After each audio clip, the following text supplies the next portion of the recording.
여호와께서 마문에 상수리 나무들이 있는 곳에서 아브라함에게 나타나시니라. 날이 뜨거울 때 그가 장막문에 앉아있다가 눈으로 본즉 사람 셋이 아직까지 서 있느니라. 그가 그들을 붙잡고 장막문에서 달려나가 영접하며 몸을 땅에 덮여 이르되 내 주여 내가 주께 은혜를 입었사오며 원하건대 종을 떠나 지나가지 마시옵고 눈을 좀 가져오게 하사 당신들의 발을 씻으시고 나무안에 세우시소서.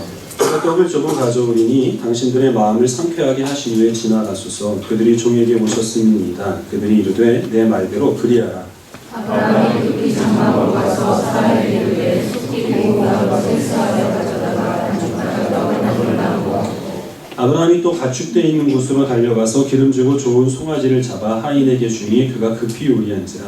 아브라함이 옮긴 떡과 우유와 하인을 위한 송아지를 가져다가 그들 앞에 사려놓고 나무 안에 주셨으니 그들이 먹으라. 그들이 아브라함에게 이르되 내 아내 사라가 어디 있느냐. 대답하되 장막에 있나이다.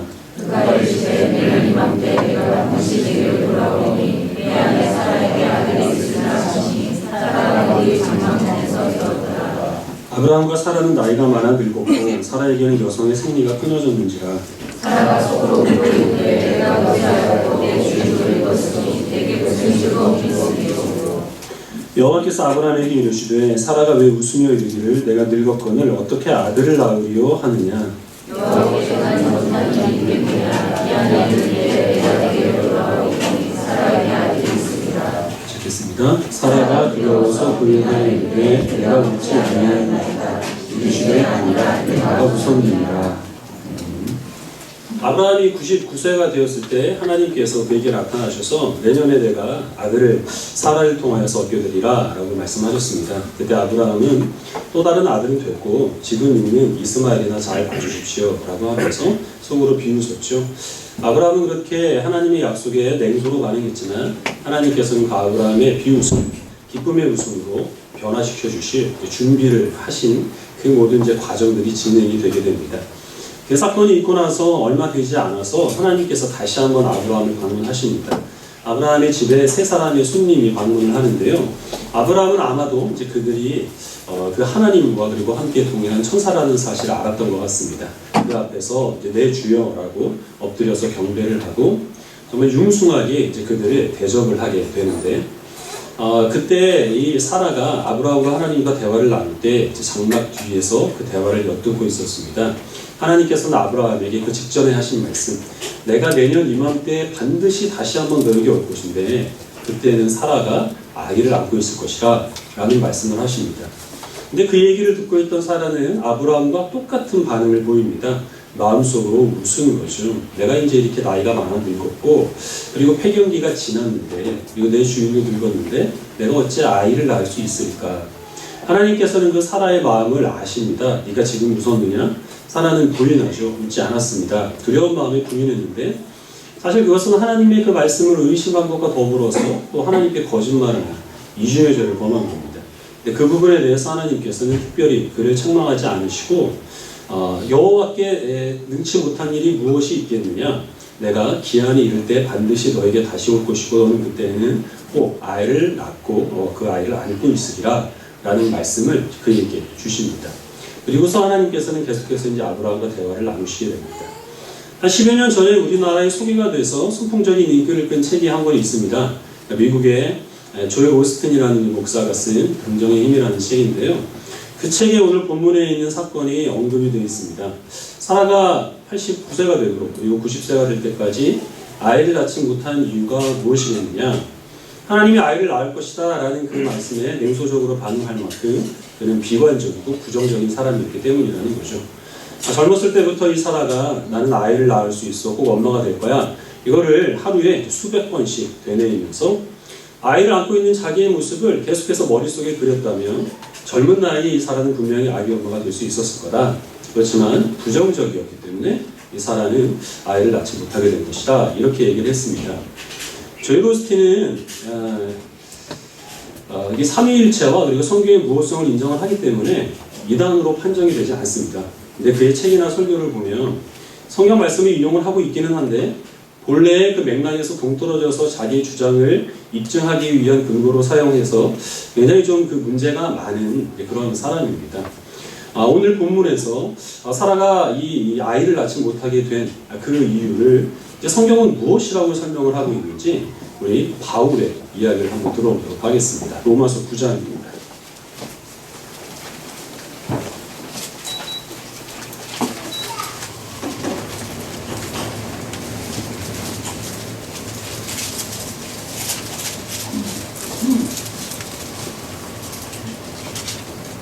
로마서 9장 6절부터 13절까지 기록하겠습니다. 신약 251페이지입니다. 로마서 9장 6절을 제가 먼저 읽고 13절까지 연결시키도록 하겠습니다.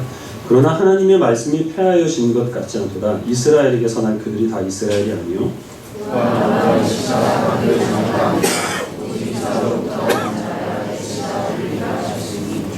곧 육신의 자녀가 하나님의 자녀가 아니요 오직 약속의 자녀가 씨로 여기심을 받느니라.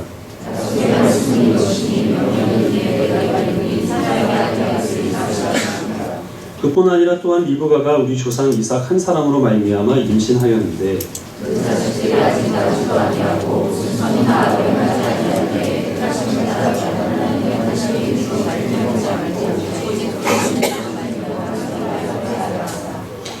리브가가 이르시되 큰 자가 어린 자를 섬기리라 하셨나니 기록된 바 내가 야곱은 사랑하고 에서는 미워하였다 하심과 같으니라. 아멘. 이 로마서에는 사도 바울의 고민이 담겨 있습니다. 복음을 전하는데 정작 유대인들은 복음을 거부하고 그리고 또 이방인들이 자꾸만 그 복음을 받아들여서 이제는 교회 안에 구원받은 유대인들보다 구원받은 이방인들이 더 많아지게 된 거죠. 하나님께서는 그의 조상 아브라함에게 내 후손으로 하여금 내가 큰 나라를 이루겠다라고 약속을 하셨는데 왜 이런 현상이 일어날까? 그리고 하나님의 약속이 그러면 폐하여진 것이냐? 이런 부분에 있어서 유대인 그리스도인들은 많은 고민이 있었습니다. 바울은 그렇지 않다는 것을 여기에 설명을 합니다. 하나님께서 아브라함에게 내 후손으로 하여금 내가 큰 나라를 이루겠다라고 말씀하셨지만 그러나 아브라함의 모든 후손들이 다 하나님의 자녀로 선택을 받았느냐? 그렇지 않다는 거죠. 이스마엘과 이삭 두 사람의 아들이 있었지만 하나님께서는 이스마엘에게는 약속의 자손이라 라고 말씀하지 않으시고 오직 이삭만을 약속의 자손이라 라고 말씀을 하셨다는 겁니다. 여기서 육신에 따라 난 자녀라는 것은 자기 의지로 낳은 이스마엘을 이야기하는 것이고 약속의 자손이라는 것은 이제 이삭을 이야기하는 것이어서 아브라함의 그 후손 가운데서도 아들 가운데서도 분명히 하나님께서는 오직 이삭만을 약속의 자손이라고 말씀하셨다는 거죠. 그럼 그 이삭은 그 모든 후손들이 다 하나님의 언약 백성이 되는 축복을 누렸느냐? 그렇지 않다는 거죠. 이삭은 리브가에게서 쌍둥이 아들을 낳습니다. 에서와 야곱을 낳는데 그 에서와 야곱 가운데서 하나님께서는 에서는 버리셨고 오직 야곱만을 약속의 자손으로 선택을 하셨습니다. 그 이유에 대해서 하나님께서는 내가 에서는 미워했고 야곱은 사랑했다라고 말씀을 하시는데 그렇다면 이 에서에게는 뭔가 하나님께 미움받을 만한 짓을 했거나 야곱에게는 하나님을 사랑받을 만한 짓을 해서 그것이 근거가 되었느냐? 그렇지 않다는 거죠. 리브가가 그를 임신했을 때 태중에서부터 이미 하나님께서는 그들이 어떤 행동을 하기 전에도 에서는 버리셨고 야곱은 선택을 하셨다는 겁니다. 그럼 그렇게 하신 이유가 무엇이냐? 이스마엘은 지옥 보내고 에서는 지옥 보내고 하기 위함이 아니라 어떤 것을, 어떤 진리를 그 후손들에게 알리기 위함인데 16절 말씀을 한 절로 보도록 하죠. 16절 말씀 같이 읽겠습니다. 시작. 그런즉 원하는 자로 말미암음도 아니요 다른 박질하는 자로 말미암음도 아니요 오직 긍휼히 여기시는 하나님으로 말미암음이니라. 하나님께서 세우신 주의 나라는 사람의 어떤 행동, 그의 의지, 그의 어떤 선함 이런 것으로 인하여서 세워지는 나라가 아니라 오직 전적인 하나님의 주권과 그리고 하나님의 선택에 의하여서 세워지는 나라라는 사실을 그의 후손들에게 알리기 위하여서 하나님께서는 아브라함의 모든 자손이 아닌 이삭만 그리고 이삭의 아들 중에서도 또 야곱만을 하나님의 주권적인 은혜로 선택하셨다는 겁니다. 그래서 이제 그의 후손에 대해서 하나님 나라의 백성인 주의 백성들은 무엇을 알아야 되느냐? 내가 하나님의 백성으로 선택이 된 것은 나의 다른 박질하는 어떤 노력들, 내가 하나님 앞에 세운 어떤 공로, 그것이 아니라 죄인을 불쌍히 여기시는 하나님의 은혜로 말미암아 내가 구원받았다는 사실을 알게 하시기 위해 하나님께서는 지금까지 이 모든 일들을 아브라함의 그 가족 가운데서 이루셨다는 거죠. 다시 그럼 창세기에 있는 그 사라의 얘기로 돌아와서 그럼 사라는 왜 90세가 될 때까지 아들을 낳지 못했느냐?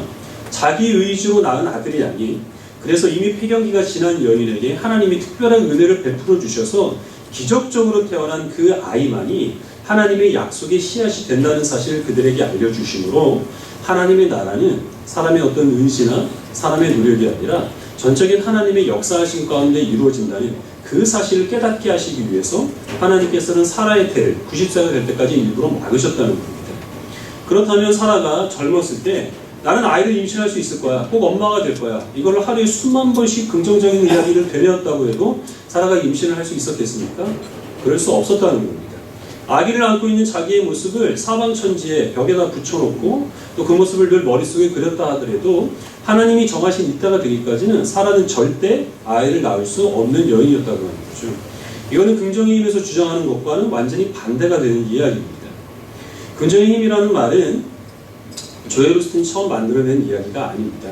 그 얘기는 원래 말의 힘, 생각의 힘, 적극적인 사고방식 이런 것들로 사람이 생각하는 대로 이루어지고 말이 씨가 되고 운명은 그 사람의 어떤 갖고 있는 사고방식에 따라 결정된다 라는 이런 인본주의적인 사상이 널리 퍼져 있었는데 조엘 오스틴은 그걸 모아가지고 기독교적으로 잘 포장해서 내놓은 것에 불과합니다.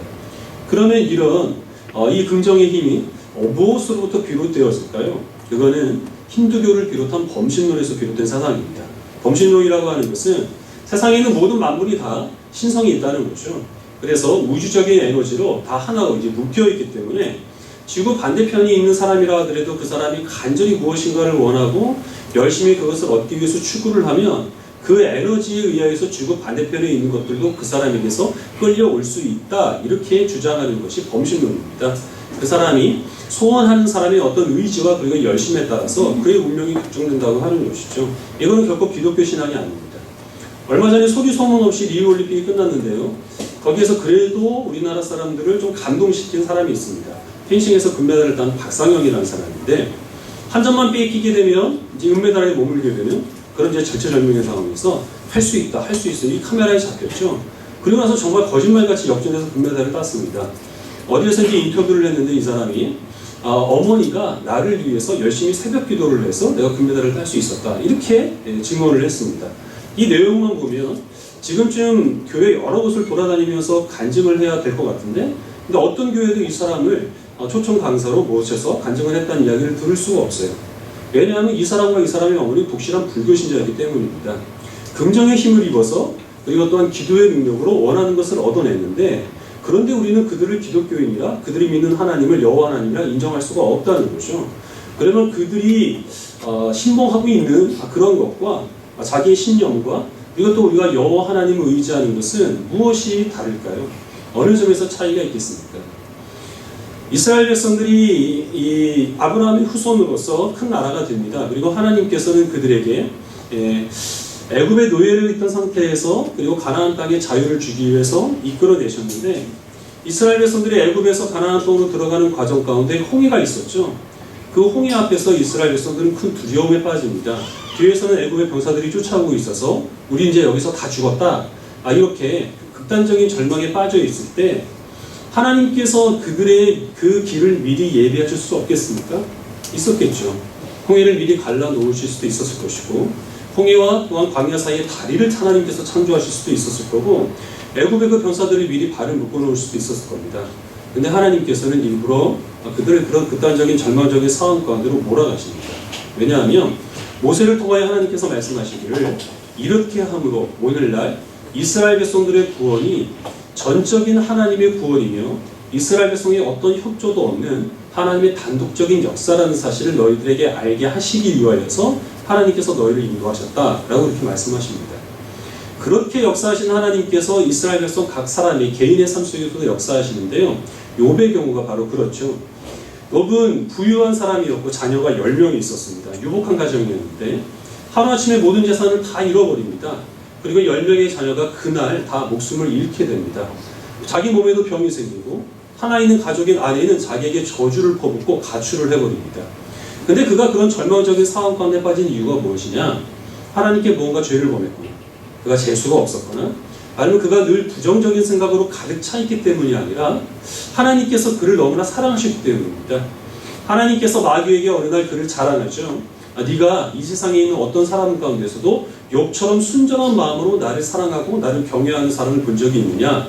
그때 마귀가 하나님께 하는 말이 욥이 하나님께 붙어있는 것이 하나님이 복을 주니까 그 복을 바라면서 붙어있는 것이 혹시나 하나님을 사랑해서 지금 하나님 곁에 붙어있는 것이라고 착각하지 마십시오. 이렇게 도전을 합니다. 그때 하나님께서는 그렇다면 욥이 정말로 나를 사랑해서 지금 나를 섬기는 것인지, 그렇지 않으면 내가 베푸는 복이 좋아서 그래서 그저 내 곁에 붙어있는 건지 네가 한번 시험해봐라. 그렇게 마귀에게 말해서 그때부터 욥의 삶에 고난이 깃들게 된 것이죠. 이런 것을 생각을 하게 되면 우리는 정말 하나님을 섬기며 살아가고 우리가 기독교인으로 살아가게 되는 것에 대해서 두려운 마음을 가질 수가 있습니다. 내가 잘못해서도 아니고, 그리고 내가 하나님께 뭔가 죄를 범해서도 아니고, 그저 운이 없어서가 아니라 하나님께서 어떤 특별한 목적을 이루시기 위하여서 내 삶 가운데서 내가 감당할 수 없는 극단적인 절망적인 상황을 허락하신다. 그리고 우리가 그것을 내 힘으로 빠져나갈 수도 없고 그저 묵묵히 있는 자리에서 기다리며 견뎌내야 한다. 라는 것은 두려움으로 우리들에게 다가올 수밖에 없는 무서운 이야기입니다. 그럼에도 불구하고 우리가 끝까지 하나님을 섬기고 주님만 의지해야 될 그 이유가 있다면 그것은 무엇이겠습니까? 지난주 성경 공부 시간에 나왔던 이야기를 조금 각색해서 여러분들에게 들려드리겠는데, 혹시 이제 여러분 주변에 영험한 무당이 있습니다. 정말 신통한 쪽지게 같은 그런 무속인이 있어서 주변에 있는 사람들이, 가까이 있는 사람들이 그 사람의 조언을 듣고 인생에 있어서 대박이 터졌다는 거예요. 근데 그 무속인이 여러분들에게 내가 너의 점괘를 봐주겠다. 네가 어느 곳에 투자를 해야 되는지, 어디로 이사를 해야 되는지, 네가 몇 살 때 누구에게 장가를 가야 되는지, 그런 모든 내용들을 다 점쳐주겠다. 이렇게 제안을 해오면 우리는 어떻게 해야 될까요? 당연히 우리는 거절을 해야 됩니다. 근데 거절해야 되는 그 이유가 무엇이냐? 이게 중요한 거죠. 그 무속인이 엉터리여서 그럴까요? 무속인들 대부분은 다 엉터리입니다. 정말 확신을 가지고 한 10가지를 여러분들에게 딱 풀어내놓으면 그 중에서 두세 가지만 맞아도 이 사람은 정말 다 맞춘다. 이렇게 생각하는 게 사람의 심리입니다. 그러나 우리 그리스도인들은 보이는 세계만 전부가 아니라 보이지 않는 영적 세계가 있다는 사실을 인정을 해야 되기 때문에 그들을 주관하고 있는 악한 영들도 어느 정도 예지할 수 있는 힘이 있다는 사실을 우리가 받아들여야 되는 거죠. 그래서 그들도 어느 정도 사람의 악기를 예측할 수 있는 능력이 있습니다. 그럼에도 불구하고 우리가 그들의 이야기에 귀를 기울이지 않아야 되는 이유가 무엇이냐 하면, 아브라함과 사라의 경우를 한번 생각을 해보십시다. 이들이 사랑해서 결혼을 하려고 합니다. 근데 아직 그들은 젊었을 때는 하나님을 믿지 않았던 때이기 때문에 당연히 결혼하기 전에 궁합을 보러 가야 되겠죠. 그래서 궁합을 보러 무당을 찾아갑니다. 점쟁이를 찾아갔는데 그 점쟁이가 정말 영험한 사람이에요. 그래서 그 사람이 하는 말이, 점괘를 보니까 당신이 100살이 될 때까지 자녀가 보이지 않는다. 이 결혼 안 된다. 이렇게 얘기를 하는 거죠. 그럼 아브라함은 속으로 뭐라고 생각할까요? 100살의 아이를 본다고? 100살까지 살기도 있는데 그럼 당장에 그들의 결혼은 파혼이 될 수밖에 없을 겁니다. 그럼 아브라함은 다른 여인과 결혼해서 자녀를 많이 낳고 그리고 정말 유복하게 살아갈 수 있을지는 몰라도 그 뒤에 이어지는 이야기, 75세가 되어서 하나님의 부르심을 받아 그가 일평생 하나님과 동행하는 즐거움, 100세가 되어서 불가능한 상황 가운데서 그 아들 이삭을 얻어 하나님만이 유일한 전능하신 하나님이라는 사실을 그가 깨닫게 된 그 기쁨, 그리고 또한 그가 오늘날까지 우리 그리스도인들에게도 믿음의 조상으로서 칭송되고 그리고 존경받는 이 영광들은 그가 누리지 못했다고 하는 것이죠. 하나님께서는 이 상황에도 우리 그리스도인들에게 구체적으로 당장 우리 앞에 어떤 일이 일어날지는 철저히 침묵하십니다. 알려주신다 하더라도 아주 가끔, 그리고 조금씩만 알려주십니다. 그렇게 하신 이유는 우리가 연약하기 때문입니다. 우리가 당장 우리 앞에 어떤 일이 일어날지 하나님께 그 말씀을 들으면 다 우리는 하나님의 곁을 떠나버릴 수 있습니다. 아브라함에게 너는 100세가 되어서야 아들을 낳을 수 있을 것이다. 이 말씀을 듣고도 아브라함이 선뜻 하나님을 따라 나설 수 있었을까요? 만약에 욥에게 너는 한때 10명의 자녀를 거느린 유복한 가정이 되겠지만 언젠가 모든 것을 다 잃어버릴 것이다 라는 그 말씀을 하셨다면 욥도 하나님을 섬기지 않았을 겁니다. 이스라엘 백성들에게 네가 지금 나를 따라오게 되면 가나안 땅에 들어가야 될 것인데 그것은 40년 후에나 일어날 일이고 40년 동안 지금 내 말을 듣고 있는 너희 대부분은 다 이 자리에서 죽을 것이고 너희 다음 세대만이 가나안 땅에 들어가게 될 것이다 라는 그 말씀을 애굽에서 하셨다면 이스라엘 백성들은 한 사람도 애굽에서 나오려고 하지 않았을 겁니다. 하나님께서는 그렇게 우리의 연약함을 아시고 당장 우리 앞에 있게 될 여러 가지 일들에 대해서는 침묵하시지만 그러나 그 이후에 있게 될 일들, 그 어떤 사람도 감당할 수 없고 그 누구도 내다볼 수 없는 그 일에 대해서는 하나님께서 우리들에게 성경을 통하여 말씀해 주십니다. 어떤 어려운 일을 겪는다 하더라도 그 고난이 생각도 나지 않을 정도로 하나님께서는 영광스러운 나라로 인도하여 주실 겁니다. 지금 우리는 많이 연약하겠지만 이 연약함들을 하나님께서는 하나님의 자녀다운 온전한 모습으로 변화시켜 주실 것을 하나님께서는 말씀을 통하여 약속하여 주셨습니다. 그리고 그것은 변함없는 그 무엇도 흔들 수 없는 하나님의 확고한 약속입니다. 우리가 하나님을 의지해야 될 이유는 바로 여기에 있습니다. 사람들도 그 어떤 영화만 사람도 인도하지 못하는 그 영광스러운 나라를 하나님께서는 우리들에게 약속하여 주셨기 때문에 우리들은 오직 우리의 소망을 하나님으로만 삼아야 된다는 것이죠. 말씀을 한 구절로 보겠습니다. 시편 55편 말씀입니다.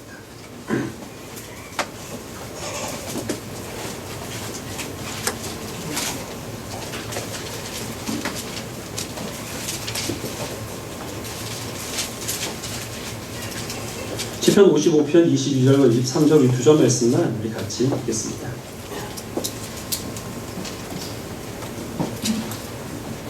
(55편) 22절 23절 함께 읽겠습니다. 시작. 내 짐을 여호와께 맡기라. 그가 너를 붙드시고 의인의 요동함을 영원히 허락하지 아니하시리로다. 하나님이여 주께서 그들로 파멸의 운동이에 빠지게 하시리이다.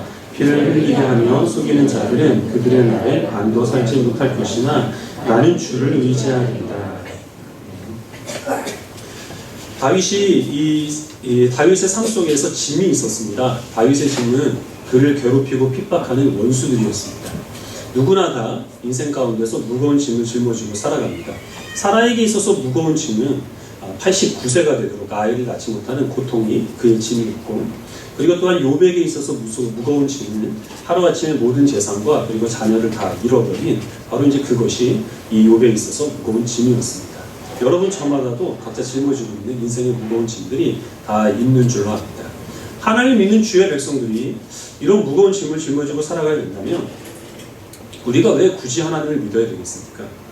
그러면 하나님을 믿지 않는 사람들, 긍정의 힘을 믿고 살아가고 자기 신념을 믿고 살아가고 관상, 손금, 오늘의 운세, 사주팔자, 부적 이런 것에 매여 살아가는 사람들, 그런 것이 아니라 합리적이라 하더라도 돈과 사람을 의지하며 살아가는 그런 사람들은 그러면 짐이 없느냐? 그렇지 않습니다. 아무리 긍정적으로 살아간다 하더라도 사람은 언젠가는 자기 힘으로 어쩔 수 없는 절망적인 순간을 맞이할 수밖에 없고, 돈과 사람을 의지하며 살아간다 하더라도 그 모든 것들을 다 잃어버릴 때가 반드시 오게 됩니다.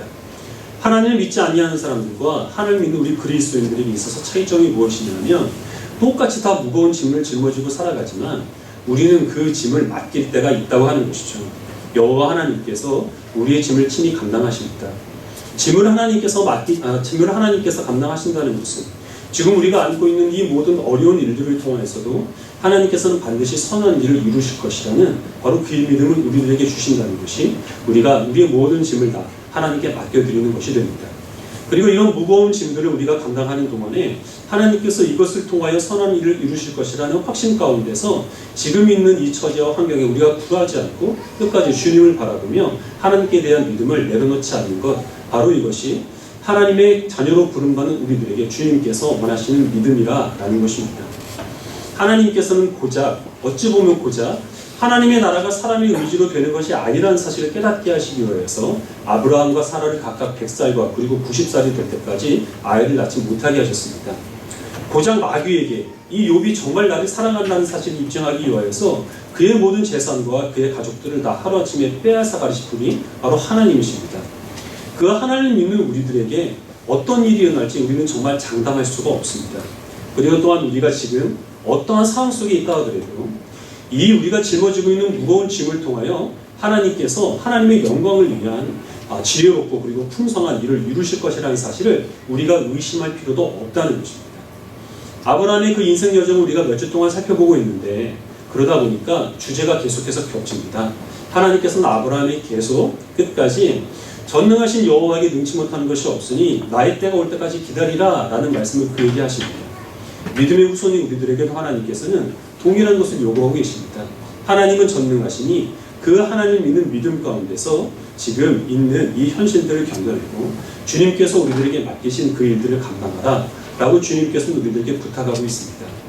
만약에 우리가 인생을 살아가는 목적이 당장 우리 눈앞에 있는 그러한 현실적인 이익을 취하고 당장 우리 삶 속에 닥칠지 모르는 그런 위험을 비껴나가는 것이라고 한다면 우리가 믿고 있는 기독교 신앙은 우리들에게 별 도움이 되지 않을 수 있습니다.